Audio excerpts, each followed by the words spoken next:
heart of Zululand, in the wake of one of Britain's greatest military disasters. Just over 150 soldiers steeled themselves for an attack.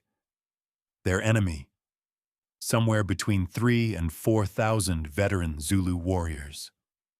In the shadow of a catastrophic defeat, with smoke still visible from a battlefield just 10 miles away, this tiny garrison, a mix of engineers, infantrymen, and hospital patients, was the last thing standing between the Zulu army and the vulnerable colony of Natal. They were outnumbered almost 30 to 1. Their backs were against a river, and they had the chilling news that their main army had just been annihilated.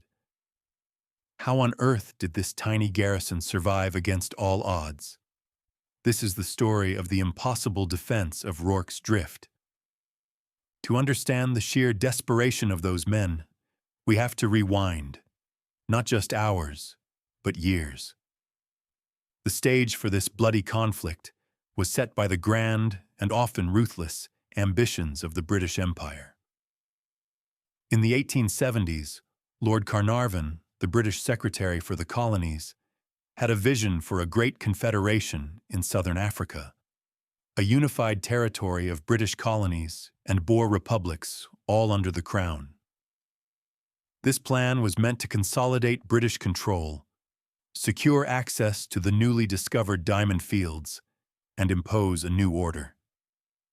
But one huge obstacle stood in the way of this grand design: the powerful and independent Zulu kingdom. Led by King Cetshwayo Kampande, the Zulus were a proud and formidable military society. Their army was large, disciplined, and fiercely loyal. Cetshwayo, an intelligent and shrewd ruler, saw the growing British presence as a direct threat to his kingdom's independence and refused to bow to them. He flat out resisted demands to disband his army, knowing it was the only thing guaranteeing his people's freedom. The British High Commissioner for South Africa, Sir Bartle Frere, was a man who shared Carnarvon's imperial vision and saw the Zulu kingdom as a problem that had to be solved. Frere was convinced that a strong Zulu military was an insuperable obstacle to confederation. Using a series of border disputes as a pretext, he took matters into his own hands. In December 1878, Frere issued an ultimatum to King Cetshwayo with terms so harsh they were obviously designed to be rejected. Among other things, he demanded the Zulus dismantle their entire military system within 30 days. As expected, King Cetshwayo refused. For Frere, this was all the justification he needed. Without formal authorization from London, he ordered an invasion. In January 1879, a force under Lieutenant General Lord Chelmsford crossed the Buffalo River and entered Zululand. The Anglo-Zulu War had begun. Chelmsford's plan was to split his army into 3 columns that would converge on the Zulu capital of Ulundi. He personally commanded the center column, a force of over 7,800 troops. On January 20th, this column reached a distinctive hill called Isandlwana and made camp. And it was right here that British confidence turned into fatal arrogance. Lord Chelmsford completely underestimated his enemy. He believed the Zulus, while numerous, were no match for his professional army. Convinced his main problem wasn't defense, but forcing the Zulus into a fight, he made a series of critical mistakes. Against standing orders, he didn't form a laager, a defensive circle of wagons. When a staff officer suggested it, Chelmsford reportedly scoffed, claiming it would take a week. His mind was on logistics, not on the possibility of a full-scale attack on his camp. On the morning of January 22, 1879, scouts reported a Zulu force nearby. Believing this was the main Zulu army, Chelmsford made a fateful decision. He split his forces. He took about half his men and marched out to find and crush the Zulus. Left to guard the sprawling, unfortified camp were around 1,800 men under the command of Lieutenant Colonel Henry Pulleine. His orders were simple: defend the camp. But what Chelmsford didn't know was that he was chasing a decoy.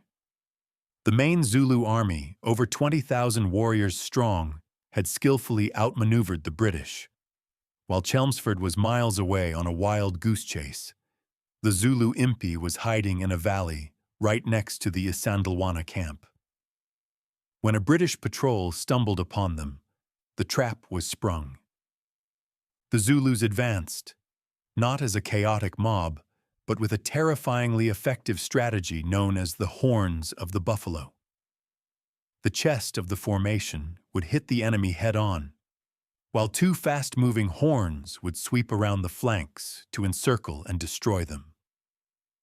At the camp, Pulleine's men formed a long, thin firing line. At first, the volleys from their Martini Henry rifles inflicted horrific casualties, but the line was stretched too thin.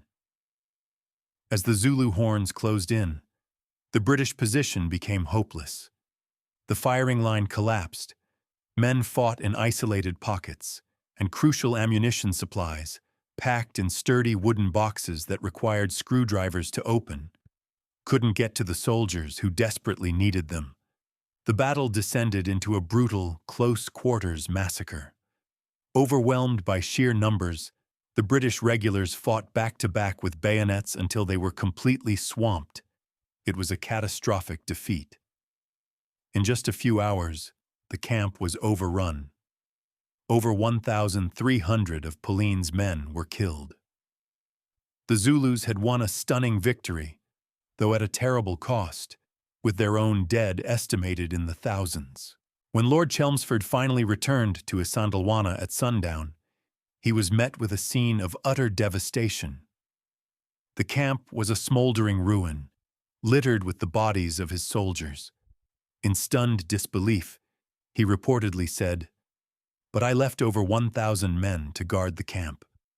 The single greatest disaster for the British Army in the Victorian era was complete. And as Chelmsford's shocked survivors camped among the carnage, they could see a faint glow in the distance, a fire in the direction of their last link to Natal, the small supply depot at Rorke's Drift. The mission station at Rorke's Drift, known to the Zulus as Kwajamu, was never meant to be a fortress. It was a small supply depot and hospital on the Natal side of the Buffalo River, consisting of two main stone buildings, a missionary's house converted into a makeshift hospital, and a chapel being used as a supply store. On the afternoon of January 22nd, it was held by a small contingent, mostly B Company of the 2nd Battalion, 24th Regiment of Foot, plus a handful of others and over 30 sick and wounded patients. All told, the effective fighting force was just over 150 men. Command of this quiet post had fallen, almost by chance, to Lieutenant John Chard of the Royal Engineers. Chard, a quiet officer in his early 30s, was there to maintain the river ferries. The infantry was led by Lieutenant Gonville Bromhead, an officer from a distinguished military family whose career had been somewhat stalled by a hearing impairment.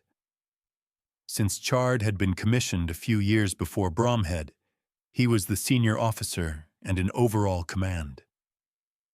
The afternoon was hot and quiet, the men completely unaware of the cataclysm unfolding just 10 miles away. Around 3:15 p.m., Chard saw two horsemen galloping frantically from the direction of Isandlwana. One of the riders, Lieutenant Adendorf of the Natal native contingent, pulled Chard aside and breathlessly delivered the unbelievable news. The camp at Isandlwana had fallen, the army was destroyed, and almost no one had escaped.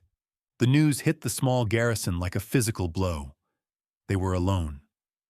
The main army was gone.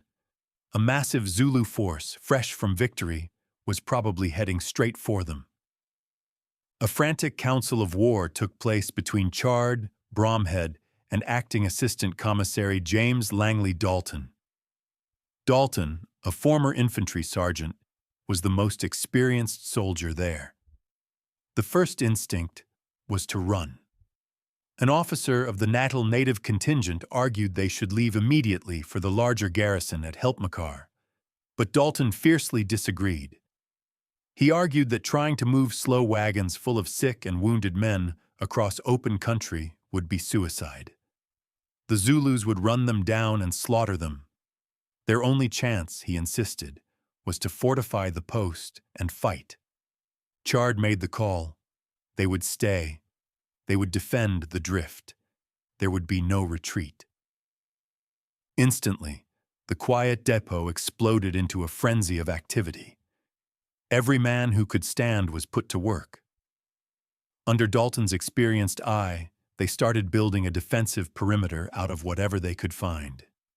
Heavy, 200-pound sacks of corn and large, sturdy boxes of army biscuits were dragged and heaved into place.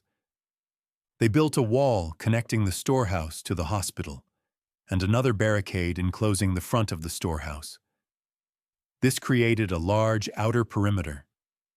The stone walls of the buildings themselves were loopholed, with men using picks and bayonets to knock out small firing ports. Inside this main perimeter, another, smaller line of biscuit boxes was laid down, creating a final redoubt to fall back to if the outer walls were breached. As they worked, a force of about 100 native cavalry arrived. Chard asked them to help defend the perimeter. The cavalry rode out, but as soon as the Zulu advance guard came into view, their nerve broke. They, along with their European officer, turned and fled, shouting, "Here they come, black as hell and thick as grass!" Their desertion was a blow, but the remaining defenders just grimly kept working. At about 4:20 p.m., firing was heard from behind the Oscarberg, a large hill overlooking the station. Then they appeared. A wave of 500 to 600 Zulus swept around the hill at a run. This was just the vanguard. Behind them, a dense mass of thousands more was closing in. The Impi had arrived. This force was made up of 4 Zulu regiments, totaling somewhere between 3,000 and 4,000 men. They were commanded by Prince Dabulamanzi Kampande, King Cetshwayo's ambitious half-brother. These regiments had been held in reserve at Isandlwana and hadn't seen action.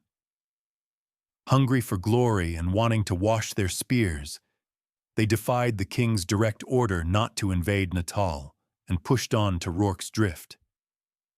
They were battle-hardened warriors, armed mainly with the short stabbing spear, the ikalwa, and large ox-hide shields, though some now carried rifles captured from the British just hours before. The defenders scrambled to their posts. Ammunition boxes were opened. Bayonets were fixed.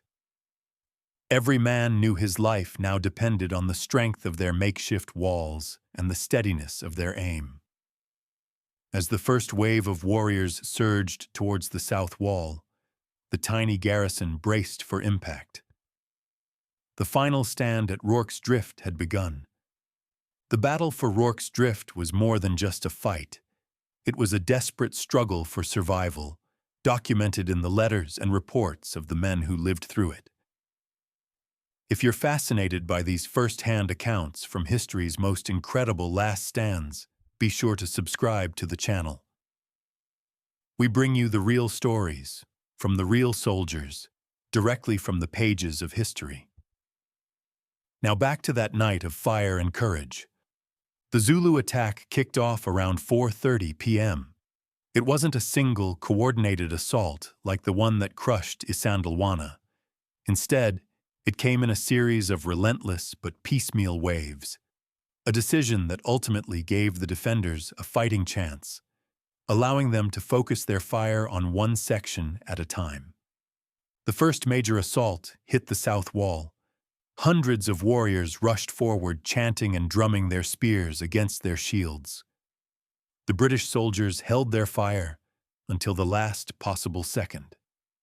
Then, on command, they unleashed a devastating volley.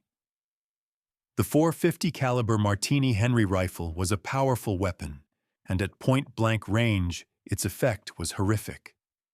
Lines of charging warriors were cut down, but for every man that fell, another took his place, pressing the attack right up to the barricades, trying to claw their way over, only to be met by the cold steel of bayonets.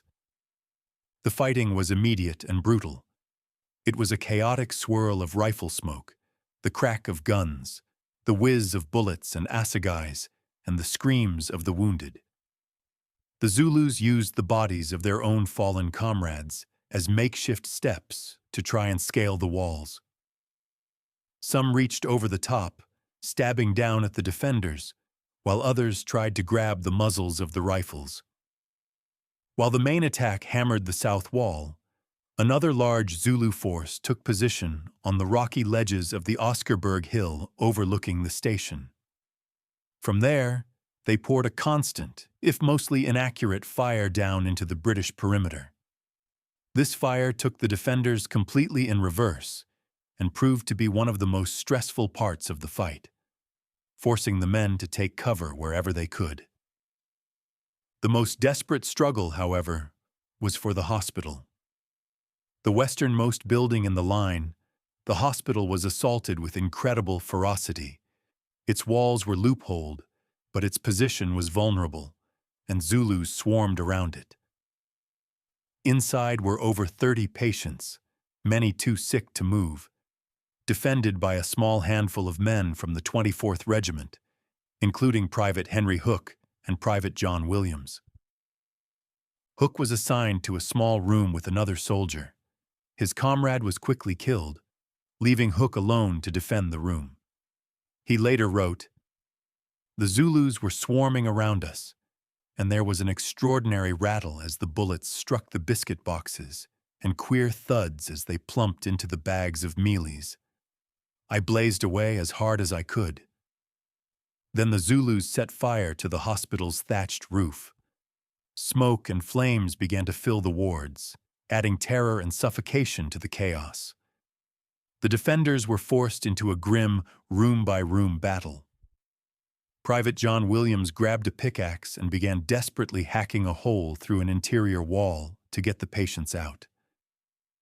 The scene inside that burning building was one of both horror and heroism. As Williams worked the pickaxe, Hook defended the doorway. "A big Zulu sprang forward and seized my rifle," he recounted.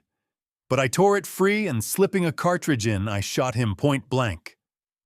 Once the hole was big enough, they started dragging the terrified and often immobile patients through. This desperate fight continued, room by room, as Hook, Williams, and Privates Robert and William Jones held off the Zulus with bayonets at the breaches while they evacuated patient after patient. They saved 8 men from certain death before they were the last to escape the burning building, climbing out a small window into the main yard. For their incredible bravery, all 4 men would later be awarded the Victoria Cross, Britain's highest award for gallantry.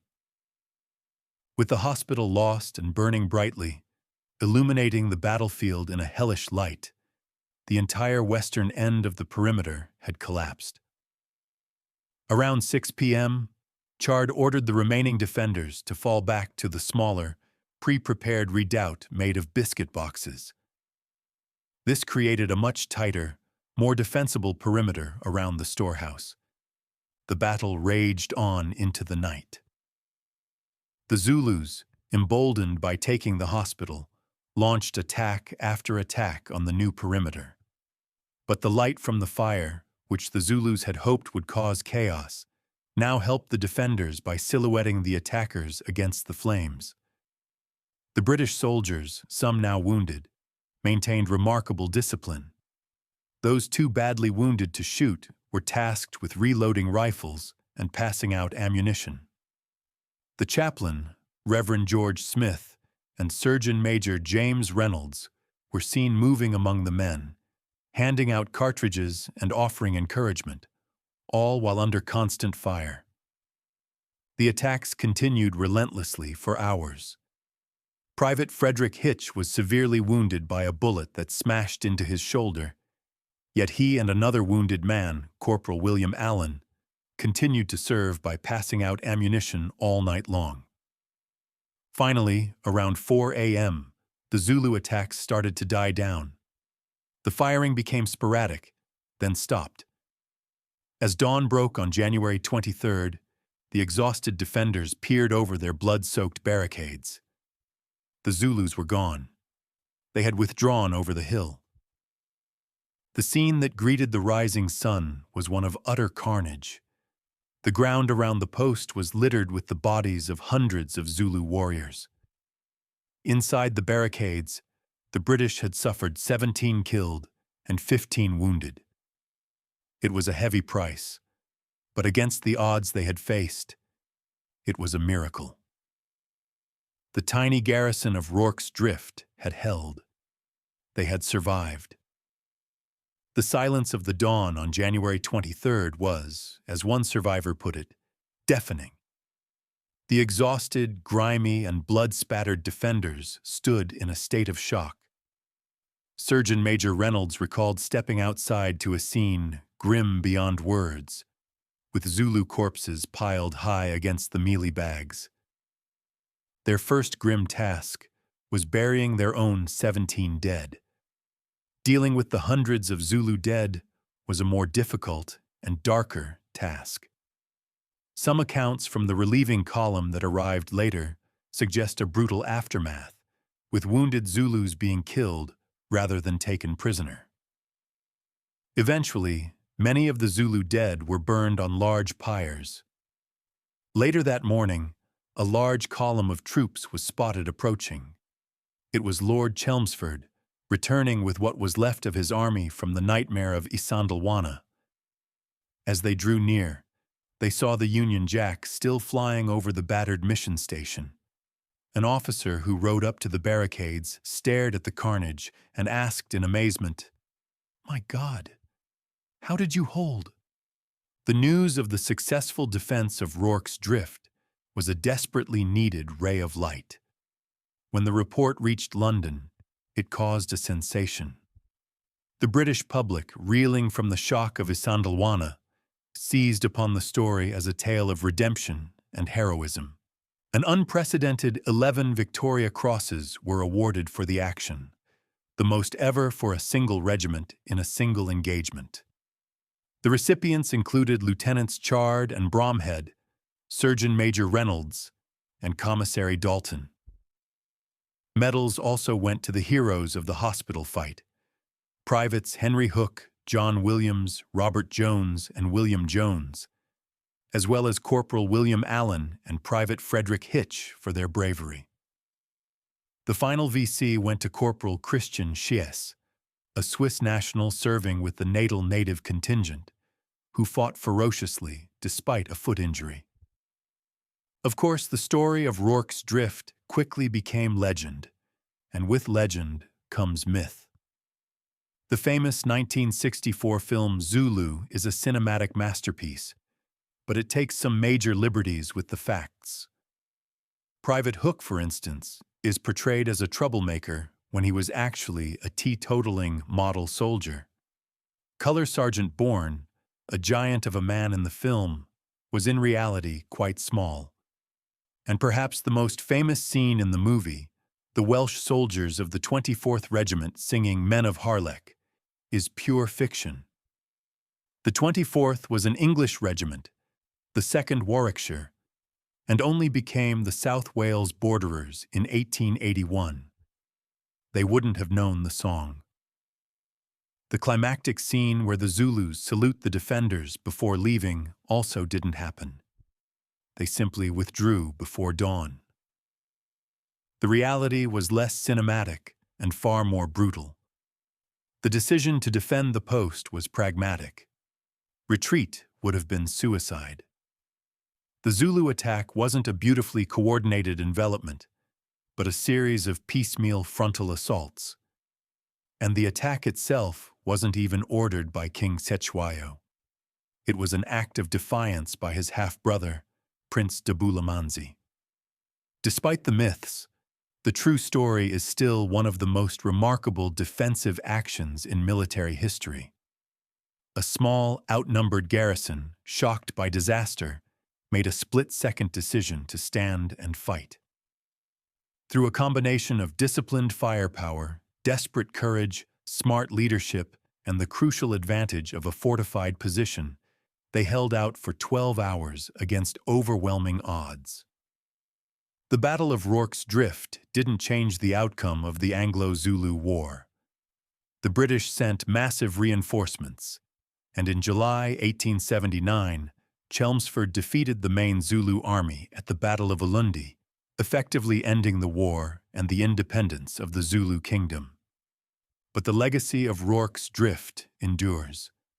It's a powerful testament to human resilience, a story of how discipline, preparation, and sheer will allowed around 150 men to stare annihilation in the face and emerge, battered but victorious.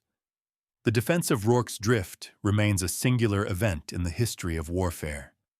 It was a victory born from the ashes of a terrible defeat, a moment where the training and discipline of a small group of soldiers were tested to their absolute limit. The battle's legacy is complex, tangled up in the politics of empire and the heroism of individuals.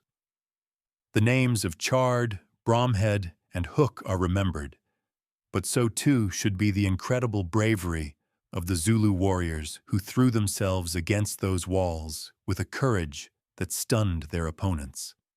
In the end, the story of Rorke's Drift isn't just about how a handful of soldiers defeated thousands.